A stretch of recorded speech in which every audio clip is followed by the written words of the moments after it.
Good morning, guys. Welcome to my channel, Ballstore Boys Towers. I hope everyone's having a good morning and it's nice and chilled wherever you are. The sun's just starting to come out now.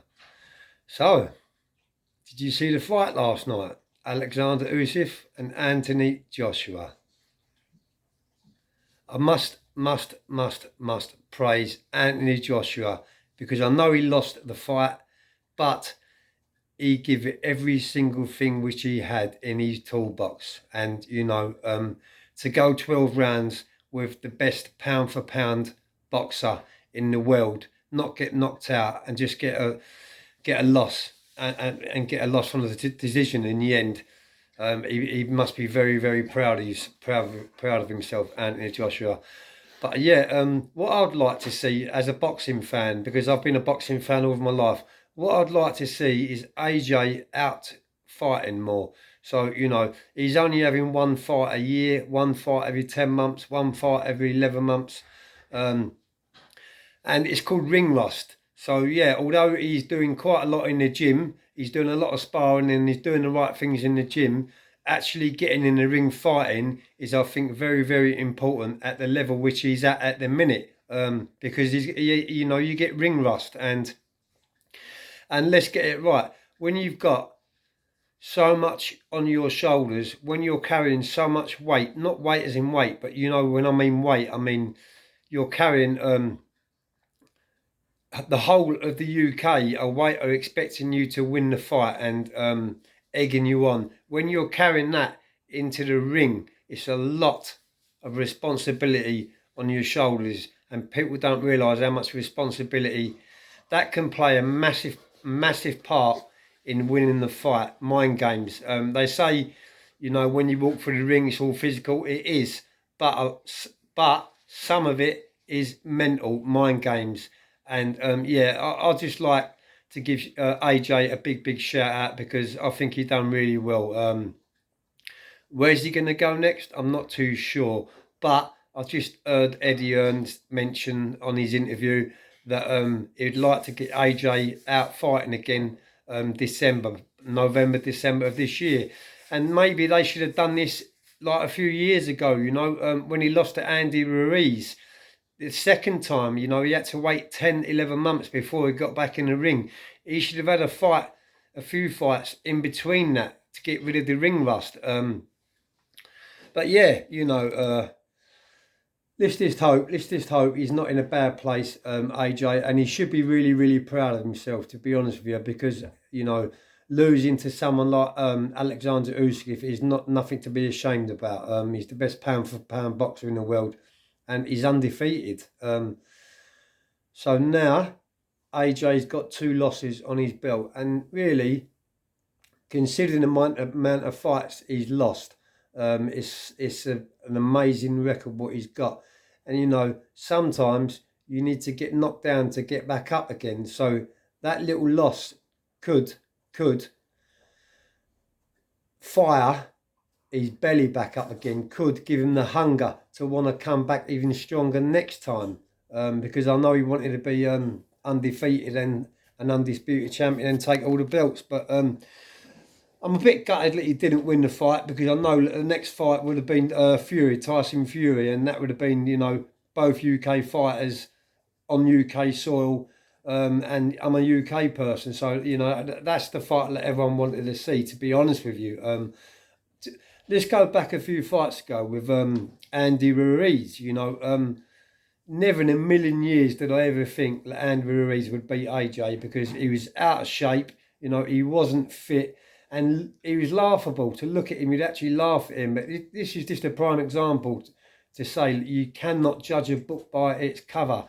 It's, if you've got the heart of the lion and you've got the right mindset, that size doesn't matter and weight doesn't matter and things like that doesn't matter, But yeah, luckily enough, he went back he had a rematch on him and done a job on him on the second time. Where's he going to go next? Listen, I'm not too sure. You've got quite a few boxers out there what I'd love the opportunity to fight AJ. I know one of them would be Joe Joyce. You've got Derek Chisora. You know, I know he's beat all these, but this would just be, you know, another fight to get him back, to get rid of that ring rust type of thing. But yeah, you've got that Danny Dubai. You've got the heavyweight division at the minute is on fire. And actually, so is the middleweight. I'd like to talk a little bit about the middleweight. But yeah, I'm going to leave that this little that little speech there about AJ. I'm not disappointed in him, and to be honest with you, I did actually bet against him.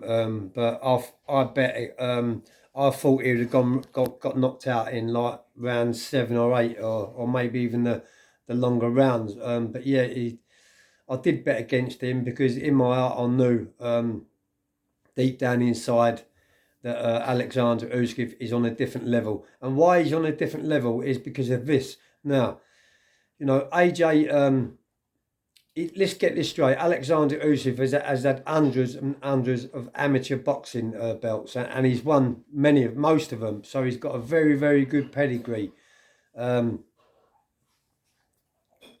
Sorry, my phone just rang, guys.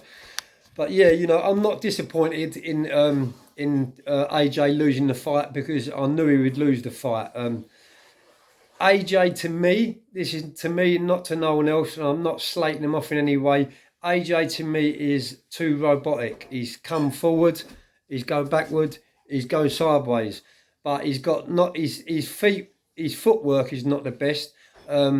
His head movement is not the best, and you know his feet work is what I think is what lets him down, because you know you've got to be versatile, you've got to be able to move, and you've got to be able to swerve, and you've got to be able to bob, you've got to be able to weave, and he's such a big man. He's such a big muscly man, but yeah. I don't think personally his corner Garcia was any good neither. He wasn't giving him the right instructions. He wasn't telling him that he's losing the rounds and to step it up a little bit, put his foot on the gas a little bit. I didn't hear much of that from the corner, and to be honest with you, I don't rate that Garcia one little bit. But that's just my opinion on it. I'll tell you what I'd love to see. I'd love to see old John Fury in AJ's corner, because I think you'd find it'd be a different animal altogether with old John Fury.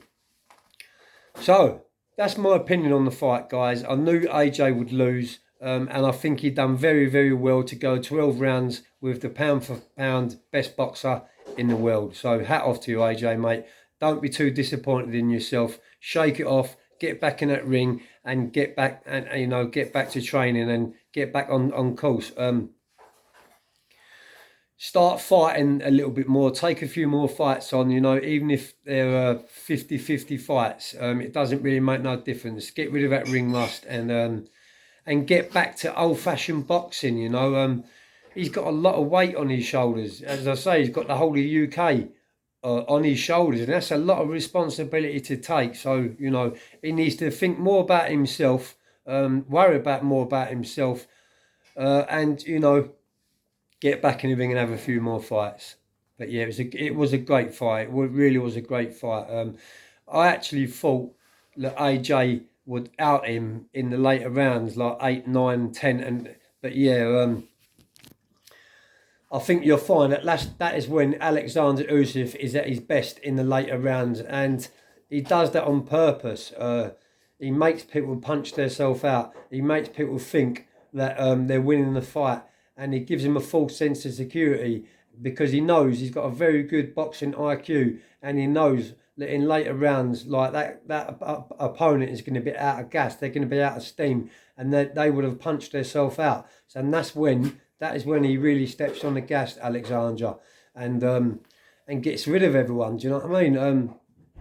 Because I believe when he trains, when he spars, he spars for the old 12 rounds, and he's in the gym every minute of the day. So he's used to going 12 rounds, and he's notorious for outing people in the later rounds. So I believe that AJ's corner Garcia would have been saying to him, you know. You need to break the fight down, and you know do it in sections. Not blow all your spark plugs straight away, so to speak. Not blow your fuse straight away. Condition yourself. get yourself ready for later rounds and stick it on him in later rounds. And hopefully Usyk Alexander would have run out of steam, but it was the other way round.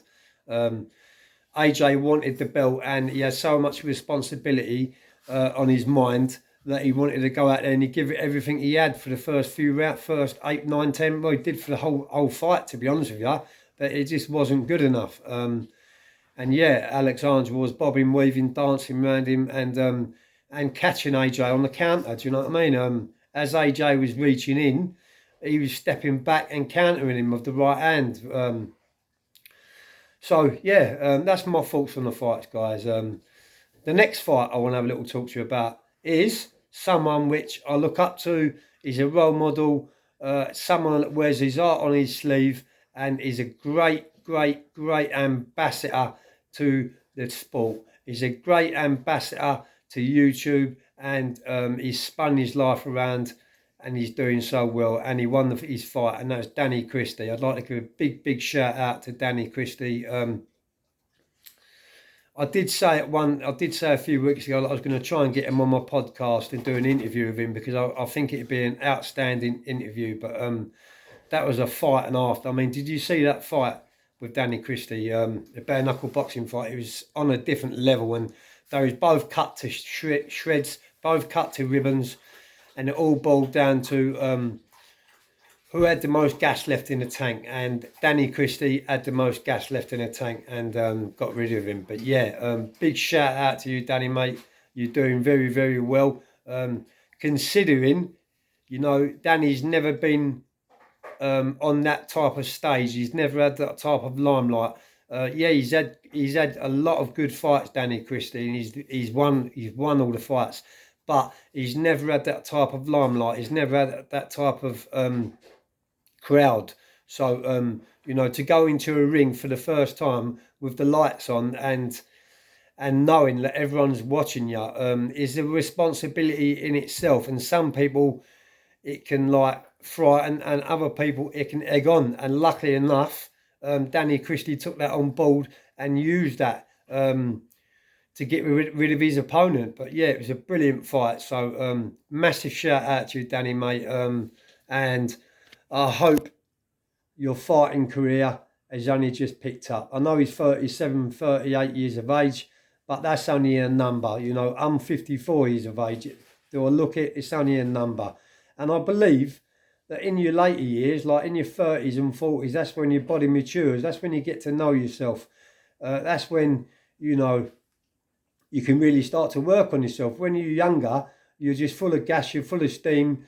You just want to get in there and get rid of them. But when you get little bit older, it's all about the thinking game and looking at the big picture. So I think Danny Christie has still got a very good career ahead of him, even at the age of 38. He's got a wicked, awesome career. So yeah, I hope everyone's had a good weekend. Thank you to all my new subscribers. Thank you to those that's been there with me from day one of my journey and what are still there with me today. I'm in a very good place. I'm feeling on top of the world. I'm feeling very good. Sam is doing very well. And yeah, gonna have a nice bit of dinner and have a chilled out day. So hope everyone is in a good place. Much respect to everyone. Peace.